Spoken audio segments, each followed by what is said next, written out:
Hello, everybody. Hello. Hey, y'all. Hey. So we want to welcome you to our tonight session of the Den. This is kind of different for us. As you noticed, probably last week, we kicked off 2021 doing the Den. Like, literally, we sitting in the Den, y'all. Yeah. We sitting down having a conversation. And this month, we are talking about love having everything to do with it.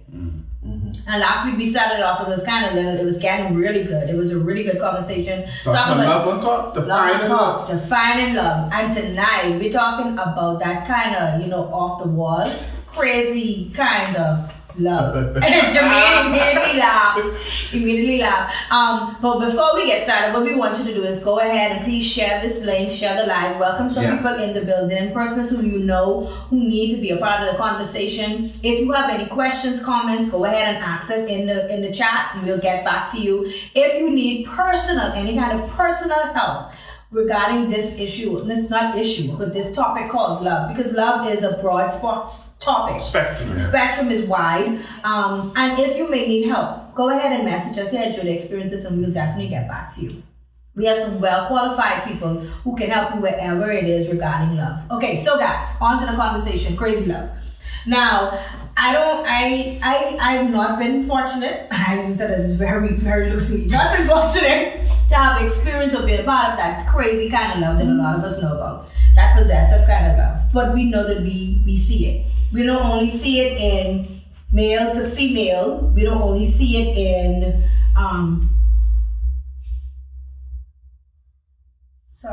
See it there? We don't. Yeah. I think you were trying to say we don't only see it in romantic relationships, right, but we also see it in friendships. You see it in business partnerships. We see family, where one family member has a toxic hold on another one, but right, we see it all around. It's all around. So, crazy love. Let's talk about this. What are your thoughts on it? Charles laughing. Charles laughing. I actually laughing at Jermain because Jermain keep chuckling like he has so much experience with this. I have no experience. On the record, I have no experience. Let's talk about it. Okay, so I think each of us can probably say that they would have had someone who they know close personally, or you were seeing someone. You may not have experienced it, but you've seen someone with a crazy love. Why do you think people? Go right ahead. I feel you. This is something that I really want to know. Why do you think people sit in places regarding that when they experiencing that toxic, crazy, possessive? Why? Because you're trying to fill a void. Mm-hmm. And if the person's saying everything that you want to hear, or it feels almost right. Not right, it feels almost right, and it's accessible, then why not stay? And I'm saying I don't want to stay. Right. Mm-hmm. But sometimes when you need someone, or you need someone to fill a void that you need to feel something, you're gonna stay. You're gonna make excuses. You're gonna say, well, I know they're doing this, but I know they're saying this, but, and you would stay. Yeah. I know they control it, but they loyal. Mm-hmm. They always coming back home to me. But I think also too that what has been displayed as love on TV in our homes they've only known toxic love. They've only seen toxic love, and so this is how love has always been shown to them. This is the only way they know how love is. And so anything different is crazy to them. Yeah. And so it is their normal. Yeah. So we look at it exactly. We're looking at it because we've experienced love differently. We've experienced the peace of love, and they've experienced the love and hip hop of love. Mm-hmm. They think that we don't understand. They think that love requires all of that drama, and it really isn't that, and so that's what I think too, is that a lot of people stay in toxic love because that's the only way they know what love looks like. That's the only type of love that has been displayed to them. I think if you know better, you do better. True. Yeah. True. So, as I can speak about persons who stay in toxic love, a person like me who is like a what's the best word to explain me? I'm a Mr. Fix Me Upper. So technically speaking, Fix it. So it's like I don't mind the mess. I don't mind helping you in the mess, because at the end of the day, one of the things I learned is like there's a reason you act the way you act. There's a reason why the type of love you're displaying is toxic. And the type of person that I am, because I'm caring in that particular way. Like once if I befriend you and I begin to get to know you, there is a part of me that actually shows that I'm more caring. Like I'm more like, okay, let's say I care more about your character versus who you are, what you could give me. You understand? I care a lot about a person's character. And so at the end of the day, if I see something that is somewhat toxic, or there's an underlying issue which you yourself probably can't even give a definite answer to say why you are what you are, I'm the type of person that pointed out to you and try to help you to that healing process, because I don't want to give up on you like how most persons would normally be like, they believe this particular toxic trait is too much for them, but for me it's not. But you've been a toxic place. I have. I'm not gonna lie with it. I have been, and I've even been in other circumstances, been the crazy person in the relationship because I did not understand. This is interesting. I did not understand. I love how she looked at me like, but I did not understand what made me tick the way how I tick. And so I had to really go back into some issues. Like for instance, for me, I had a crazy sense of insecurity. Insecurity was one of my major problems when I was in relationships.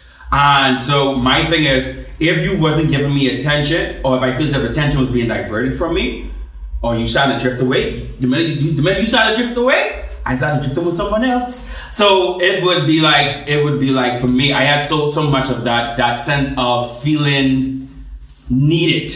Because see, when the minute someone started to take attention off of me or start to move, I kind of in a sense feel rejection, because that's where it came from for me. My insecurities came from rejection, because at the end of the day, anytime I felt like I'm not wanted, I feel rejected. Retreat. And so I not even retreat. I ain't retreating. I technically go into someone else's arms. So that's your coping mechanism. That is my coping mechanism. It was. Yeah. Yes, it was my coping mechanism, because see, because I understand of why I did what I did, and because I had a habit even when I was younger. I used to be like, I get bored of people. Whenever certain things, like even with me being truthful and being blunt in a sense, that's one of the best ways, because when I kind of shout certain things in and not deal with the issues, I would get bored of the person, because I'd be like, I'm not actually really being myself. So if I can't be myself in a relationship, I actually would tend to try to find someone else who I could be myself with. And so, yeah. You dated a couple good stuff. Yeah, you did. And I think the root of a lot of it is that we could go back to is the rejection and insecurities. Yeah. Right. Because a lot of people tend to find, and we talked about it last week, about you defining you in through somebody else. Mm-hmm. So because you're so dependent on that person, you find out that you accept whatever it is that they're throwing out, even if it means a fist or a foot. Yeah. And you take all of that and you figure, well, that's love. That's your way of loving me. Mm-hmm. Yeah. And a lot of toxic relationships, we have two people who are damaged. Yeah. And when they get together, it's almost like the perfect orbiting each other. You know, like how the earth orbits around the sun and all that. Mm-hmm. Because now you have someone who is damaged in that they accept that they feel like something's missing. So they need this other person, even though this other person, you know, may treat them wrong or may be presenting toxicity towards them. They like, you know, I need this person, I need them to fulfill a void. Mm-hmm. And then the next person, they're actually lashing out toxically because they have a void in their life. And they're trying to cope and to move with it through the wrong mechanisms. And so now you have two people who consistently enable each other in their dysfunction.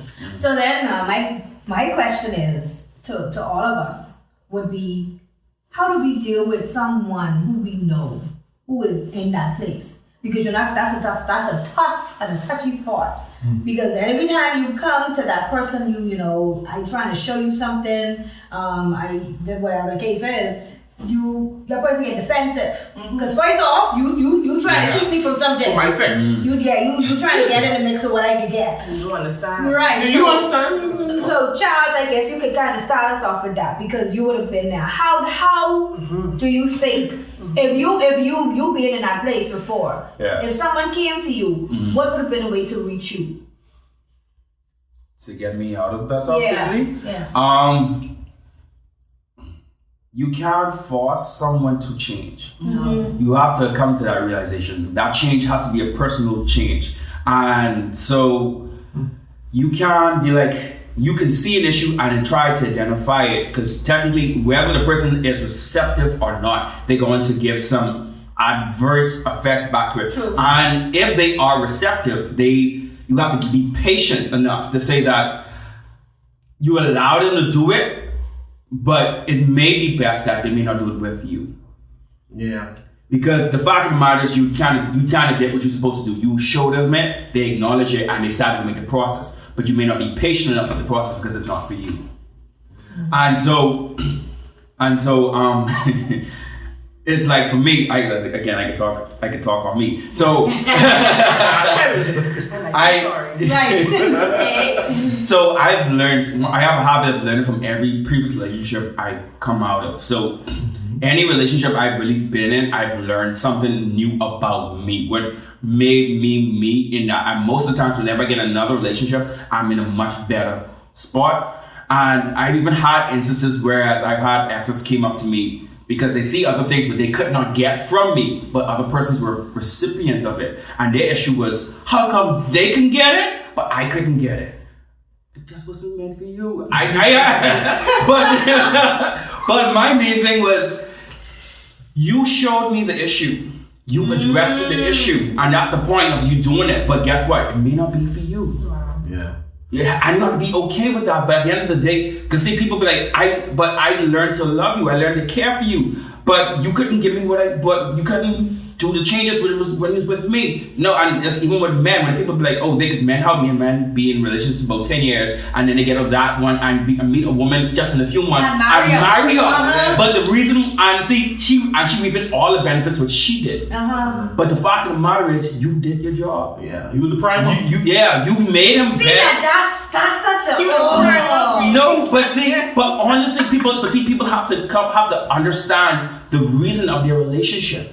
What most persons do is where you may be meant to help a person heal and to get past a certain situation, we romanticize it and we love it. Yeah. You understand? Like even for me, like I said, me being a Mr. Fits Me Up, I had to fall in love with the mess of a person. And so, I'm patient enough to say, let's work through all of this, but I have to come to some realization and understanding that is not my job. I may show you an issue and may show you that this is what you need to do to get past it. But in the instances of it, because it's a twofold thing, because it could be both negative and positive. Because at the end of the day, that person may start to change, but they will always relate the change to you.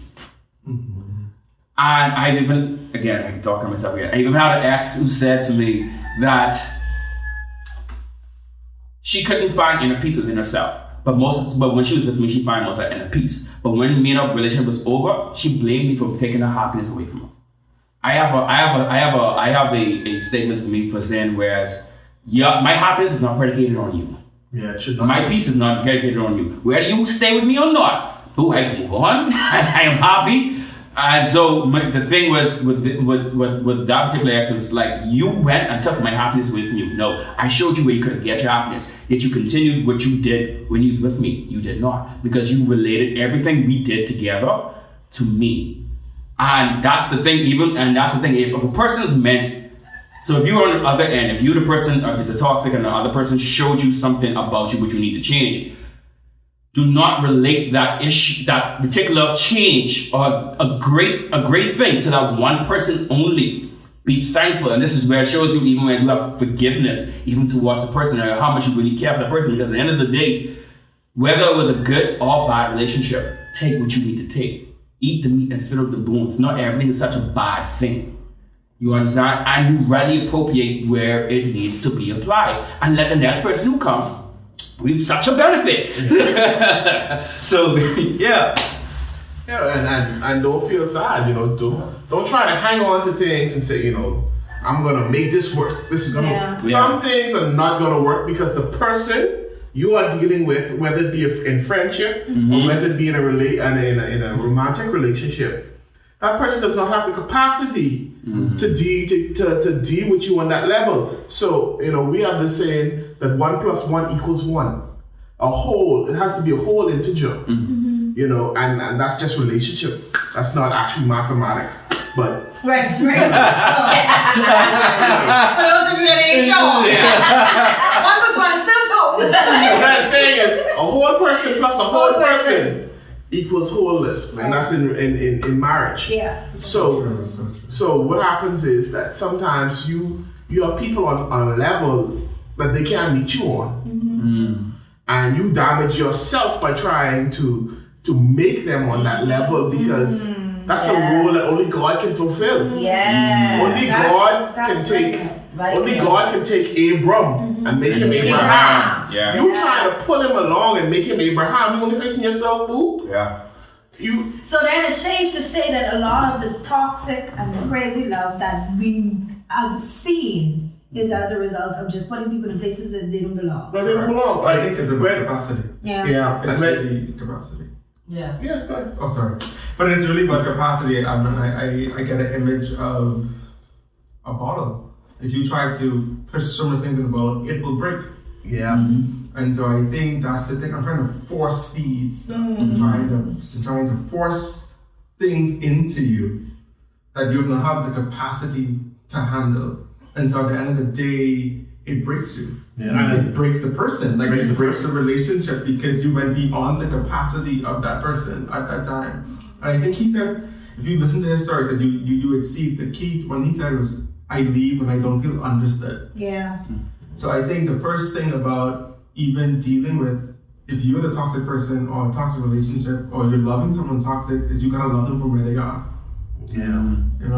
I think, and even if you look at a Christian concept, the Bible says while we were yet sinners, it wasn't when you got saved that Christ loved you, but it was he loved you while you were a sinner. Yeah. And I think when we get that concept, that I got to love you from where you are. Yeah. Okay? Because I know the potential. Right. I know what can build. But I gotta love you from here. And I think it's the work that we don't want. Yeah. Getting the hands dirty. We being into that, being into that. We saw our final product. Yeah. But we meet people and I think we kind of forget this, that we meet people at different levels. Yeah. It's a journey. It's a journey. You meet people at different points. And I don't always know your story. I don't know what you've been through. I don't know, even if we are Christians, I don't know how your home raised you compared to how I was raised. Yeah. And like, those are the things I think we throw out the window. And so I think it's understanding that person. That's you help a toxic. And even you have to understand you're yourself. It's a reason why you are toxic. Because the person you may think you're toxic, but Gotta take it. But one of the things that struck me when you said it is to also not only just also accepting that you, even though you can see potential in somebody, if they don't see it in themselves, you will be hitting against a brick wall for every single time. And sometimes we fall in love with what we know is the possibility and not what is the reality. And because we're trying to love them into their possibility and not loving them at their reality, we kind of always end up smashing heads, you know? And then we find ourselves in a place where, one of the things I realized that a lot of times is we want to be a part of something beautiful birthing. That's the next thing too. It's like, I want to be there when this happens. I want someone like you, like Brother Brian said, I want to be a part of the Abraham move because, hey, I want some of the glory. But the key thing is also understanding, like Jermain said, is loving them at the point they are, and because we're so busy trying to fix humans, trying to be God. Okay, We're so busy trying to fix humans. We're so busy trying to open their eyes to what, not even just to who they are, but who you are too. Because sometimes it's like, I want you to see my worth. And it's not just necessarily about them. I'm staying because I want you to see who I am. I want you to validate me. Right. You know, and so it's one of those things. Go ahead, Jermain. The toxic thing is falling in love with potential. Ah! Understand? So like you're falling in love with what could be, not what is. So like you're sitting there, and I think that's the thing. So I'm sitting in a toxic relationship because I have a fantasy of what this is, but I'm not self-aware of what it really is. Yeah. So I have, they're going to get there. I'm going to get there. And I even think about birthing. Birthing is bloody. It's painful. It's not. It's nasty. Yeah, understand? And so certain things can be God. God has to do that. Yeah. Only God. And so only God. You can't, but you will play a role. So like you said, like person come in life and play a role. So you have, even in a delivery, you have multiple people that you have the spouse, you have the doctor, you have all these different people helping you to be better. But at the end of the day, only you go home with that baby. Oh, that's good. You got to know your role in the whole process. And not try to be from the spouse to be the doctor. Right. Exactly. And not try to be the doctor to hold to be the midwife when you should be the one, the anesthesiologist. Correct. And I can't beat up the person for not being the doctor or the midwife. Right. You gotta know who they are. Correct. And you said something earlier with the bottle analogy. The more force you try to force something in the bottle, it creates pressure. And what pressure does, when it bursts, you cut your hand. You may potentially cut your hand or blind yourself from the explosion. So what you need to do is recognize the capacity and recognize, is this thing right here need to go any further? Like even with people outside the romantic relationship, Jesus recognized that Simon did not have the capacity to lead the church. But he said, okay, you should no longer be called Simon but Peter. He said, now Peter has the capacity to, upon this rock I build my church. But before Simon was a reed, too soft. And so sometimes you gotta realize the friendship that I have with this person, they may be cool and whatever, but it's toxic. So that's exactly what I was trying to explain to them, but nobody was listening to me. You understand what I'm saying, right, Mom? Because this day and age, this woman how can things talk working me out, but only God can help us now, Only God can help us. What that is? Oh, this is the Judah Experience app. You get updates on all of their events and their previous recordings of events like the Hub, Creative Tips, Harp and Bowl, and even Prayers of Intercession. You can even put in your prayer requests on this app. So how you just get that app? Well, if you're on Android, all you have to do is go through your Google Play Store app and download the Judah Experience app. And if you're on Apple, then you have to download the church app. And then you can search for Judah Experience there under churches. Yeah, it's really awesome. Get connected, stay connected, and get plugged into the roar with Judah. We enabling each other. We co-enabling each other in some bad habits. I know this, but I gotta move from here because it's not healthy for us. For us. Not just me. Correct. As an equal party. So what would we tell somebody that's watching? Would we tell somebody that's in a toxic relationship, that's in that moment right now? What is our advice to them? How do they get out?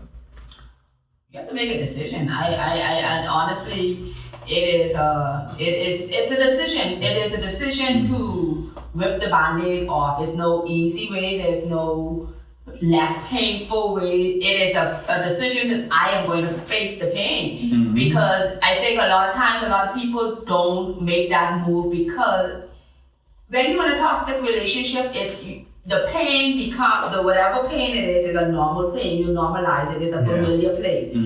to move out of it is moving out into the unknown. It becomes a different type of pain, a pain that you're not familiar with. And so it really becomes a decision to say, I make a decision to deal with whatever the pain is. I make a decision to know that I will be in pain, but it will be better.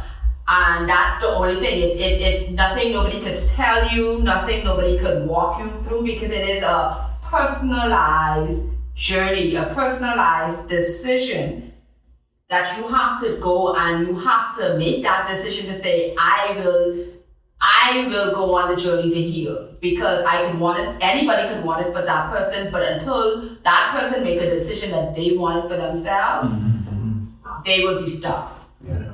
But it starts with a decision. Yeah. So the decision, you also have to, like what I'm hearing is you gotta have the hard conversations. Correct. You gotta have the hard conversations with yourself, with God, and then ultimately with that person to say, look here, this ain't working the way it's supposed to. You gotta make a decision. Yeah. And I forego that conversation with God, because when it comes to that hard conversation, even with you being the one who is toxic, even like when you starting to confront your past, make sure that you have God in the midst of it. Because I remember when I started to deal with some family stuff within me. If you know the conversation I had with my father and my mother, and I was still a teenager at the time, and to have that type of conversation with grown adults, and they not chastise you, they took what you say, and they made sure to realign and put things in perspective. And so it's like, if you really are the toxic person, make sure you pray, because God will allow you and set up the right moment for you to have the hard conversation. Even when you feel like it's hard for you, He will prick your heart and say it now. Say it now. And I know, because He do it to me plenty times, Jesus. Say it now. And he will not let that go. And it'll come a few times back to back to back to back. It may even happen for a full week. And especially if you've been the one praying this conversation already, do it now. Because God's already been speaking to you.